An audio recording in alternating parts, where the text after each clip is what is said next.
welcome to Uncle Arnie's Kitchen. Today we're making Uncle Arnie's chili.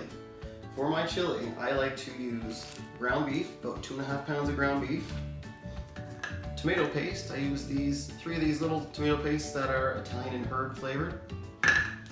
2 large cans of diced tomatoes. A can of kidney beans. A can of black beans. I use a package of chili flavor powder and taco mix. A couple heads of broccoli, a couple onions, 3 red peppers,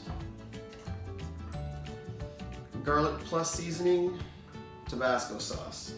So we're going to start by browning the ground beef, draining whatever grease we can skim off the top of that, and everything else we're going to get into this pot and cook it for about 3 hours on low.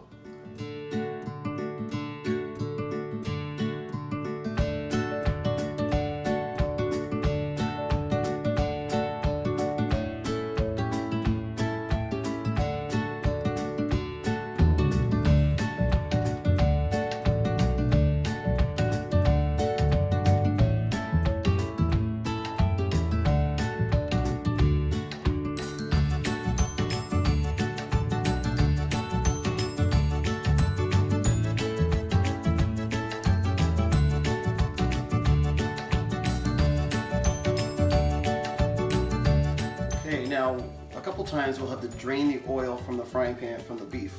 So we'll just scoop it up with our spoon and throw it into the can here.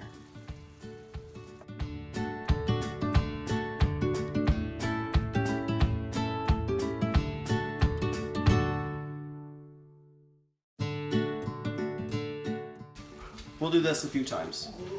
Okay, now we've browned the meat really well and we've drained it into our pot here. It shows you 2 pounds of beef will still get rid of a lot of grease, so I'll get as much grease off of that meat as you can before you put it into the chili.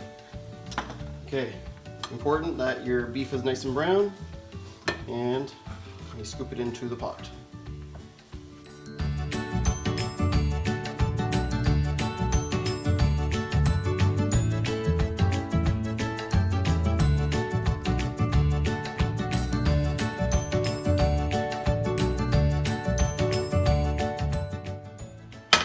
Once we get in the pot, we stir it in, we cover it up for about half an hour, and we stir it up again, every half hour for about 3 hours.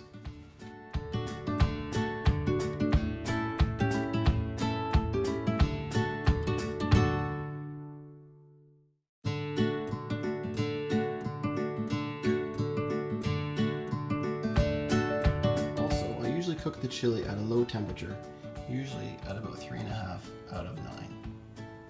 Forgot to mention, let the fat cool in the can and harden, and then just throw it away in the garbage. Don't run it down the sink, because it could plug your drains. After about a half an hour, 45 minutes of cooking, you're going to see a lot of condensation develop on the top of the chili. What you're going to want to do is, when you pull the lid off, drain the water away, and before you stir the chili, pull some of the liquid off the top. You'll find after about an hour, this will be very runny water.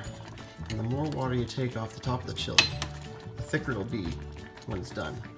So we'll leave it a little bit longer yet, but you'll find after an hour or so, it's going to be nice runny water you'll be able to sift off the top to thicken up the chili.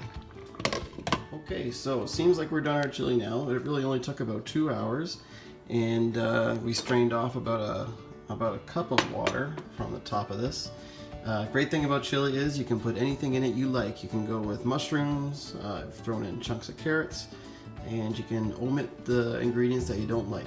The great thing about making a batch of chili this size is you can split it into 3 different meals. We can have some for dinner tomorrow night, and the other 2 you can put in the freezer for next week and the week after.